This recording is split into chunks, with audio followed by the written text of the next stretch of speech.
And we are live. Welcome to Leadership Lives. I'm Dara O'Grady. I'm here with my good friend Fabrício Zavarise. Let's begin. So I want you to picture a classroom. It could be in Brazil, Mexico, or somewhere else. You have a teacher who's standing there, who started with a promise, the promise of a future for their students. But beneath the surface, there's a system that feels increasingly hollow. Today, we're looking past the posters on the school gates. We're here to sit with the discomfort of what happens when the human act of teaching meets the pressures of a factory-like system. This is a space to explore what we're actually sacrificing when we trade culture for metrics. I'm joined today by meu amigo Fabrício Zavarise, who's joining us from Brazil. Fabrício has spent a career walking the line between what schools promise and what teachers actually experience. His perspective shifted dramatically when he moved to Malta a few years ago. He went there expecting a model of linguistic success, but found something entirely different. A country recalibrating its culture under the weight of economic change. That experience didn't just challenge his teaching methods, it forced him to rethink his leadership entirely. So he's here today to help us unpack how we can lead and remain human when the system seems designed to make us forget both. So Fabrício, welcome. Bem-vindo. Muchas gracias. Thank you very much. Prego. We see this bilingual branding everywhere, you know, bilingual schools everywhere. There are 33,000 of them in Mexico. I'm sure in Brazil there are probably around 60,000 or something like that. It's a powerful marketing tool, this idea of bilingual education. But I want to talk about the cost of that. When we promise fluency as a product, what happens to the people in the room, the teachers and the students? Who is actually carrying the weight of that promise? Well, thank you very much for being your guest again, first of all, right? It's always a pleasure to see you and to talk to you, Dara. Well, what's going on, at least here in my country, which is pretty similar to Mexican reality, I suppose, is that we treat language as a commodity, not a process, right? So, we've been running on an outdated operating system. Parents pay premiums for bilingual outcomes, and that the structure, when I mean structure by saying teachers, curriculum, methodology, cannot support, right? The price is paid by the teachers, of course, who burn out trying to bridge a gap that the system creates, not solves. You see what I mean? Yeah. And when you say we focus on the product, not on the process, what do you mean? Do you mean that the students and the teachers are not enjoying the, let's say, the experience of diving into a new culture, of learning about different ways of seeing things, of different ways of expressing things? Is that partly what you mean? Well, it all depends on the sort of qualification and experience that the teacher has.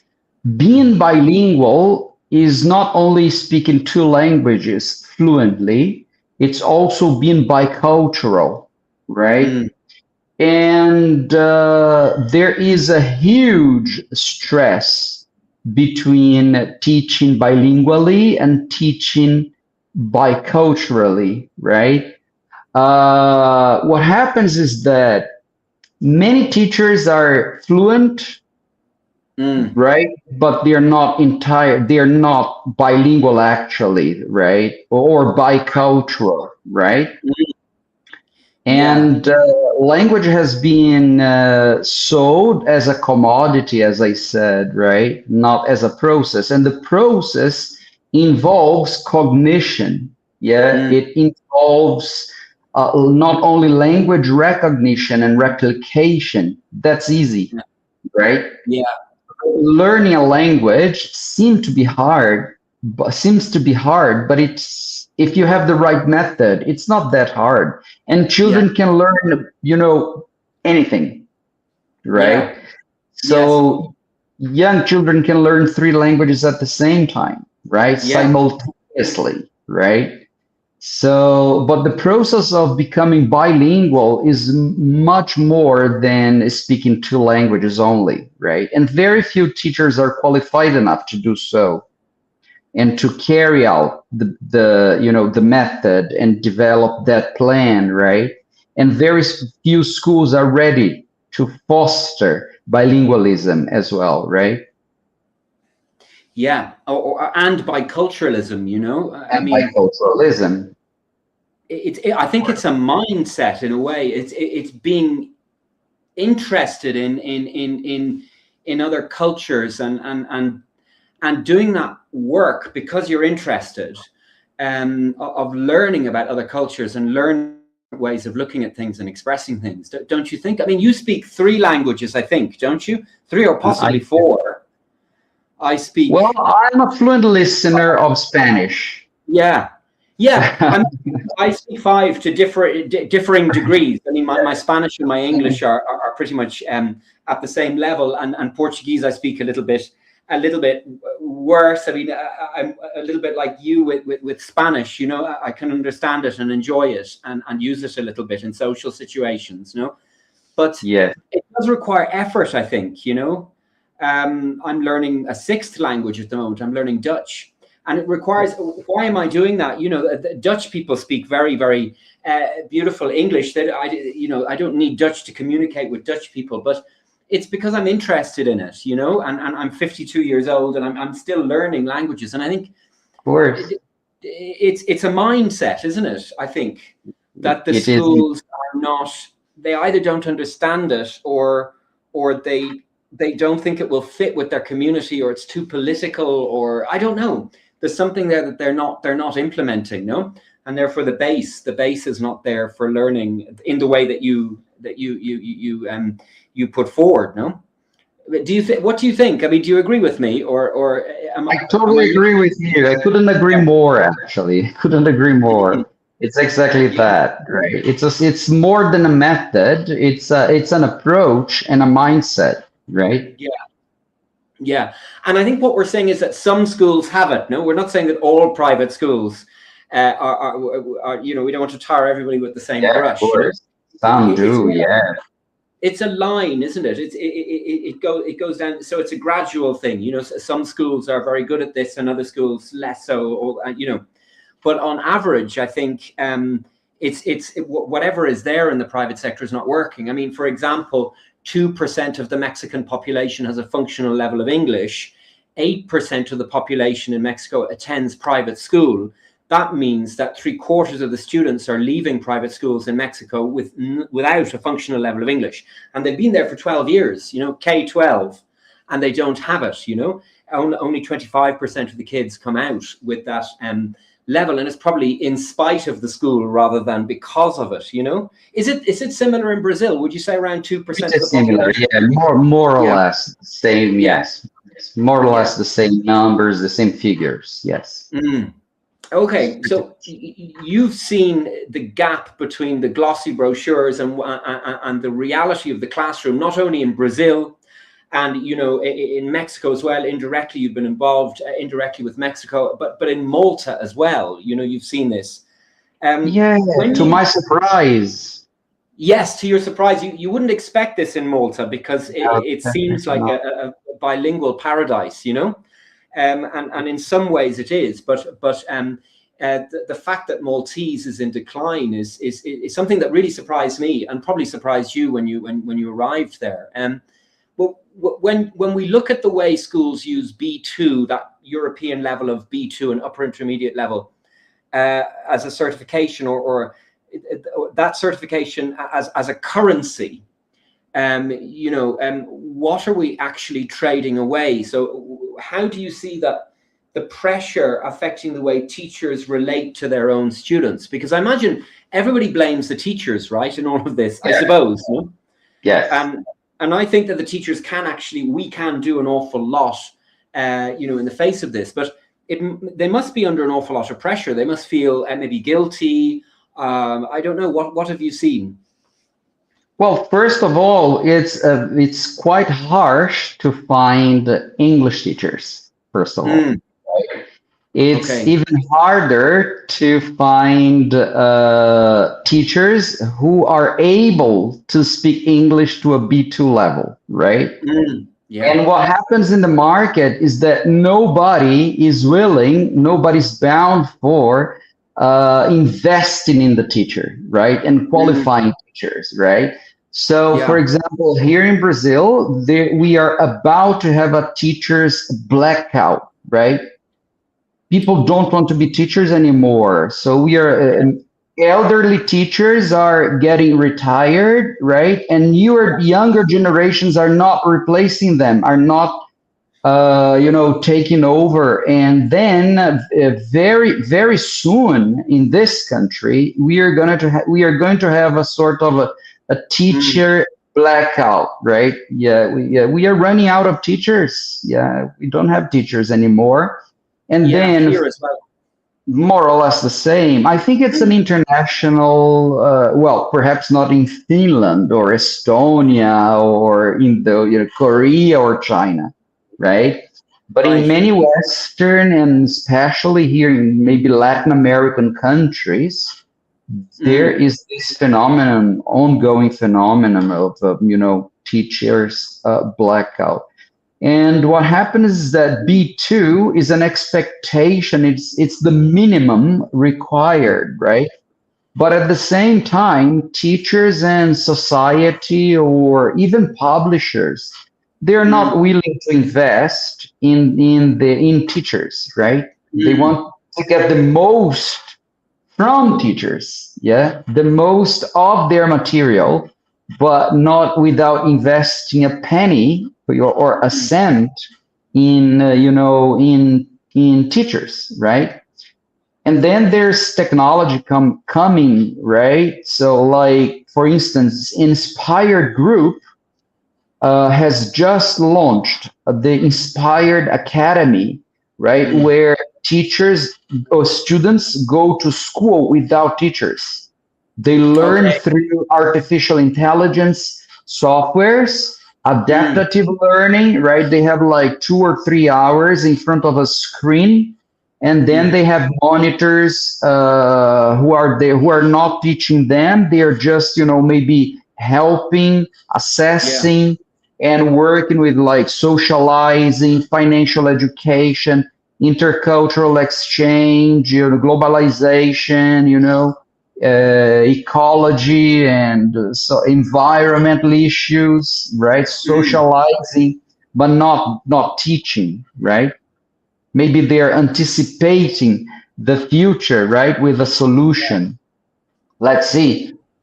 Let's see what happens. So this is in Brazil, is it? The Inspire School, is that a chain in Brazil? Inspired is actually taking over many schools here and opening international schools here.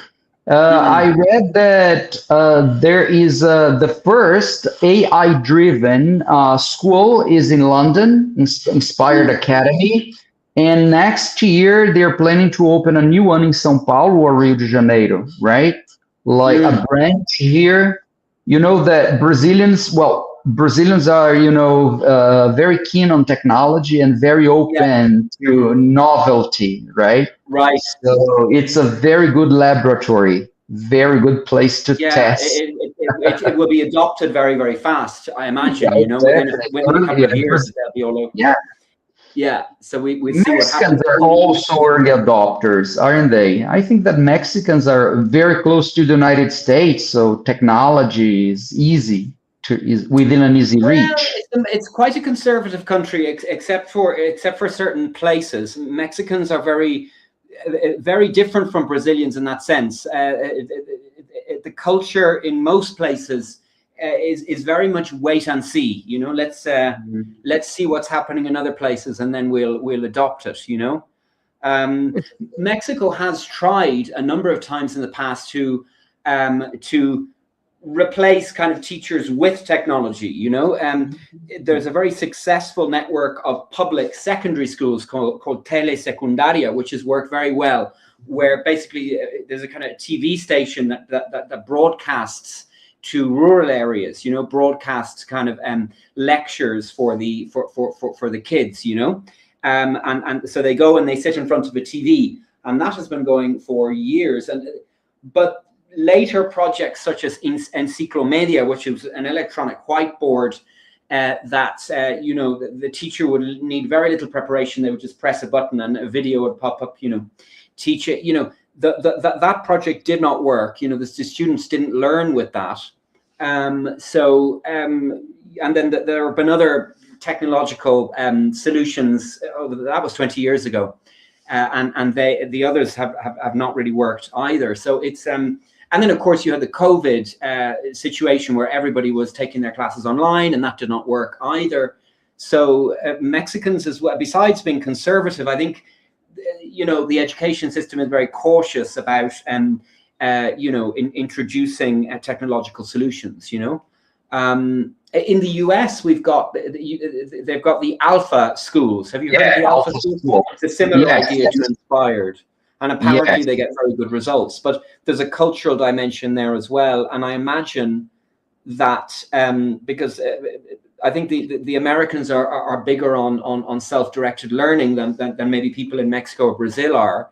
But language, I doubt very much that the Alpha schools are bilingual. You know, that I think is the thing, that teaching language is something a little bit different, and I'm not sure that AI can do all of it. I mean, it can do a large part of it, especially if you're a self-directed learner. I'm learning languages and practicing on AI because I know how to learn languages, and I know what to ask for, you know. But I don't imagine that a 14-year-old would know what to do with AI in a useful way to learn language, you know. So I don't know. What do you think? Do you think you can learn a language using AI?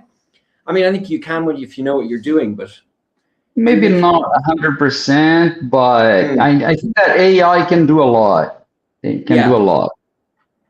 Do you think that it would bring kids up? Do you think it would increase the functional level of English in Brazil, for example? We will see with these inspired schools, and we'll see if they work.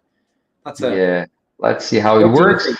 Well, perhaps this will drive publishers to find solutions for, you know, tier 2 schools or tier 3 schools, right? And sell them similar softwares, because schools will not find teachers, right? Yeah. Perhaps. And the teachers are leaving because of an unsupportive environment, because of the pressure, et cetera, et cetera. Indiscipline, disruption also. Right. Yeah. Right. So your time in Malta, we were in touch when you were living over there, actually, a couple of years ago. This time seems to have been a turning point for you, a moment where the role of an educator simply didn't fit the old definitions anymore. I mean, I think there was a change in you as a teacher, you know, when you came back to Brazil. As a human being also. So, I mean, when you realized you weren't just teaching a language, but navigating a changing culture, how did that change your understanding of what it means to lead in a classroom? Well, this is it's a bit tough because I had to teach. I had to change, right? I had no option. Yeah. I had no option. I had to change my mindset, my perception, all my all my, theory, Yeah. and because of the scenario of change in Malta, right? Malta's Mm, economic boom, driven by policies by former Prime Minister Joseph Muscat, mm-hmm. created an influx of workers from countries like India, the Philippines, South Mm, Africa, making English the de facto first language of the playground, right? mm, By law, Malta is a bilingual country, of course, but the law is not clear if everyone must be 100% bilingual. How much percent? In how much? right. How fluent each individual, every individual should be in both official languages, right? Mm, But the scenario is quite good, right? 80% of the Maltese population are fluent in English, right? They right. are able to sustain a native level conversation. Very good performance, right? Mm, Very good result, of course. But there are people who were educated in English, but their first language and the family language is Maltese. mm, So they did not go to university, and they then after school they stopped speaking English, and they lost their fluency, right? So mm, they're more fluent in Maltese. Some even forget English somehow, right? Some are able to understand but are not able to speak it anymore. So there, mm, yeah, and there are people whose first language is English, mm, Maltese people whose first language is English and not Maltese, and they are terrible with mm. at Maltese language. Terrible, right? Yeah. Many of them aren't even able to write or to spell Maltese words accurately, right? Because English is their Yeah. first language. And now, with this influx, 30% of the population of Malta are not Maltese, and they're Mm, not willing to learn Maltese. Maltese doesn't mean anything to them. So mm-hmm. very few are really interested in educating their kids in the national language, right? So English is taking over little by little in Malta, right? Mm, The tech industry, the iGaming industry brought massive amounts of labor from the continent, right? From mm, all over the continent. And of course, that accelerated the use of English, right? So teachers there are not just English teachers mm, anymore, right? mm. They are global teachers, and yeah, there is a sort of bilingualism of inequality, right? There are Yeah. those who can afford the best education. They go to private schools, right? They go to IB schools. There Mm, are plenty in Malta. They go to Cambridge, like English or boarding schools, boarding British schools, yeah. and those people they have no very few, very limited connection with the Maltese culture and language, right? Because they've been educated as British, right? Mm, Or as, global citizens, yeah, rather than purely Maltese, right? And there are others who are not able to speak mm. are not able to speak English well, so they become isolated in their ghettos. They don't socialize. They don't, social. They don't mingle much with the foreigners. They stay, closed in their family ties, within their Right. family ties and friendship ties, right? But it's a very peculiar country, and there is another phenomenon. When Malta was a very poor country, a very poor island nation, right after they gained their independence in the 60s, in the mid 60s, many Maltese had to flee hunger and poverty and starvation after the Second World War, and many had to immigrate to Mm, Australia. So currently, there are more Maltese in Australia than in Malta. Yeah. Right? But now with the economic boom, many Maltese are coming back, leaving Australia and coming back to Malta, speaking perfect Aussie English, right? Right. And they bring their children and their grandchildren who are in theory Maltese citizens, but they have no connection with the country, no strong connection. They cannot speak the language. They don't know their habits, right? And then, these second generation Maltese, or maybe first generation Aussies, or second generation Maltese Aussies, they have, of course, they have English as their first language, right? And I would say that those are, they get adapted more easily. Okay. Yes. Yeah, because Australia is already a very multicultural country, right? Okay, interesting. So it's Yeah, the mindset. It's the mindset thing again. yeah, they have a more global mindset, right? Okay. And they are very fond of living in the Mediterranean and living by the sea. They say, well, it's just like living in Sydney. Do they learn Maltese? Do they make that effort to learn Maltese? Some do, just to get connected to their roots, family roots. Right. Yeah, and some are interested, but some are not, right? Sure. And then there's another phenomenon, linguistic and cultural phenomenon in Malta, is that teenagers, adolescents, and younger people, younger generations are not willing to speak Maltese and keep Maltese alive anymore because of TV, because of Netflix, because of social media. So they're they feel much more connected to English than to Maltese. And this mindset is also supported by their parents, because they say, no, go, be more English than Maltese, because this will help you out in the future, right? Maltese is irrelevant, right? Keep speaking English. English will make you fly, right? So Maltese can be your second, no problem at all. So it's a bilingual.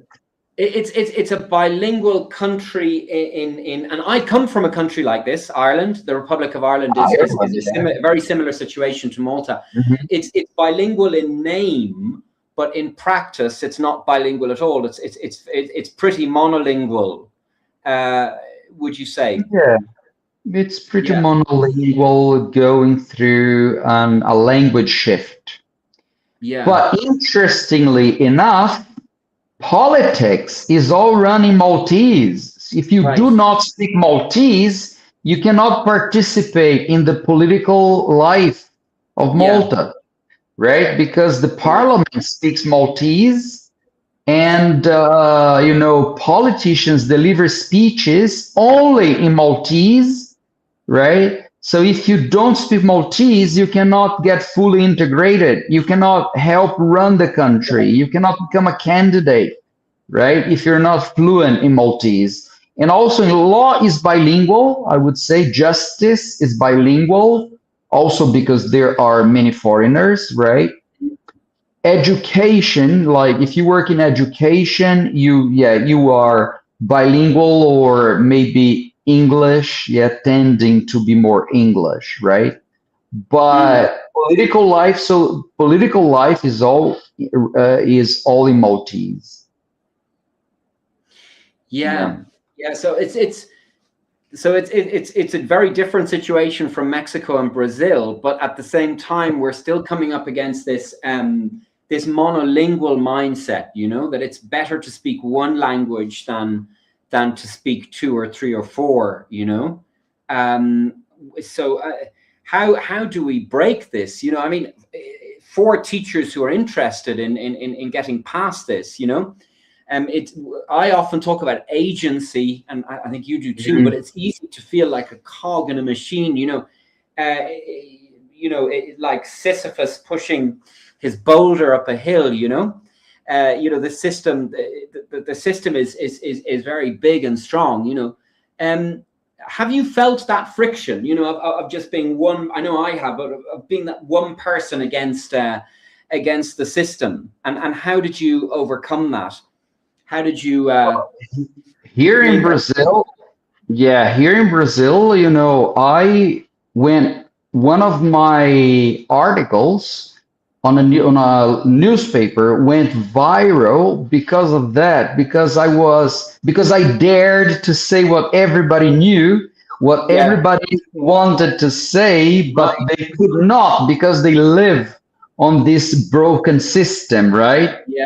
So I was very lucky to be in a position that I could, make my voice heard and speak what everybody thought, right? And everybody wanted to say, but they could not, right? Or cannot, right? Because, the current bilingual education here in Brazil and perhaps in Mexico is often a marketing facade.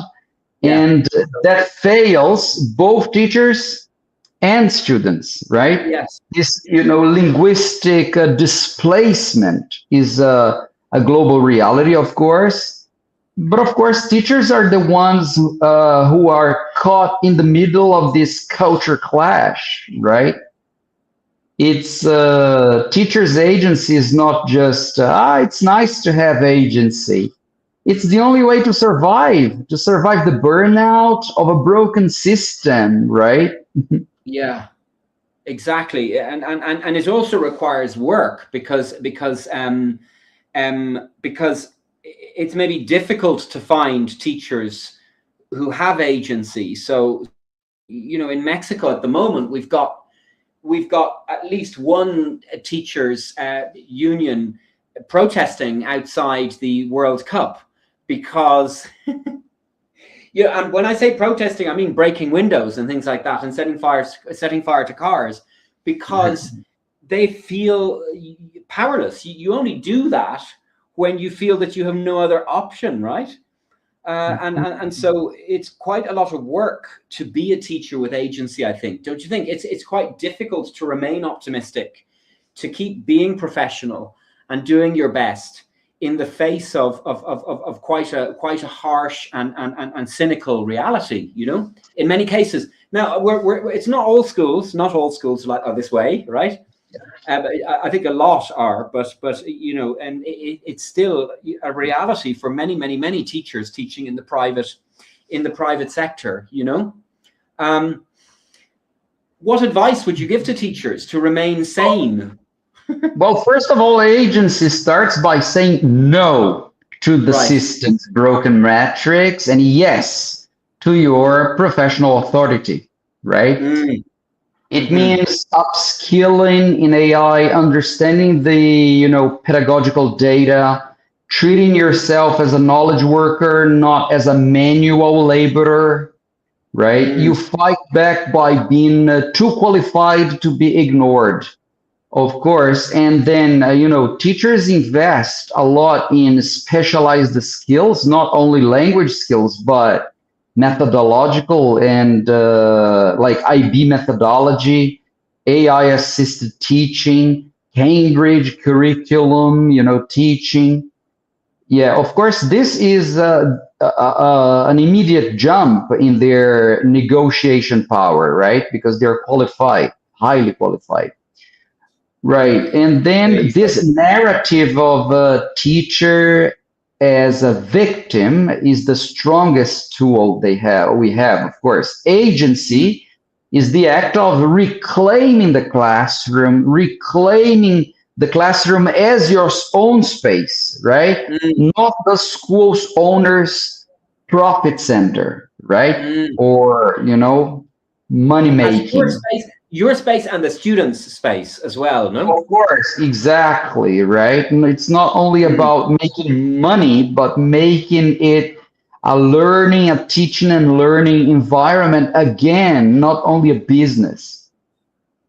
Exactly, and getting those results, no? The school is not going to complain if the results are good, no? Of course, they will not. Parents will not, right? Yeah. Yeah, so it very much a message of don't let the system get you down, no? No, And probably I think find schools that definitely Manolo and I in another podcast have spoken about this. Find schools that are good employers and who do care about fostering a real yes. learning environment, no? Right. Yeah, take advantage on this crisis, right? Get right. super qualified, maybe overqualified, right? That's and right. navigate through the crisis, right? So you can be auctioned by the market, right? Because there's a lack of teachers. I mean, there aren't enough. So Yes. Exactly. I hadn't thought about it that way before. That actually, that gives you a lot of negotiating power if you're well qualified in a market like that. No, Exactly. Yeah, perhaps it's the first time in history that teachers have this opportunity, right, yes. to negotiate and say, okay, I'm not interested. All right, no, I can choose where I want to work, right? I'm overqualified, I'm internationally qualified, right? So I can choose where I will go, right? Yeah. I imagine it's the first time in history since the 19th century when most people couldn't read and write. You know? In the 19th, most people couldn't read. Universal education, yeah. Interesting. True. Very interesting. Yeah, Yes. I hadn't thought about it that way before. Thank you for that. So we've explored a lot today. We've explored the tension between global economic shifts and the quiet, vital work that we teachers do in the classroom. And if there's one thing that I hope, and I'm sure Fabrício will join me in hoping this, that our listeners take away, it's this, that the system has a language of its own, but you have the power to define yours, no? So to those of you listening, where have you felt the pressure to conform, and how have you found your own way to push back? We'd love to hear your story in the comments. You know, we're always, al pendiente, as we say in Spanish. And thank you for joining this conversation. As you can see and hear, we don't just talk here. We think about what we say as it should be. And if you liked this episode, please hit the like button because you liked it. So subscribe to this channel, and we will see you very soon. I'd love to have you back, Fabrício. I hope. Thank you very much. Let's keep in touch. So have a great weekend. It is Saturday. Finally, I'm teaching tomorrow. I'm teaching tomorrow. I never stop. I am teaching tomorrow. I don't know about you, Fabrício. Is it cold down there? Well, not that much, actually. Not yet. Yeah, it's well, at least in my area. Perhaps in the southern part of Brazil, but I'm in the northeast, so it's an everlasting summer. Yes, exactly. Well, to enjoy that. Enjoy your weekend, and we'll be in touch on Monday. Take care. Take care. Bye-bye. Un abrazo. Bye-bye.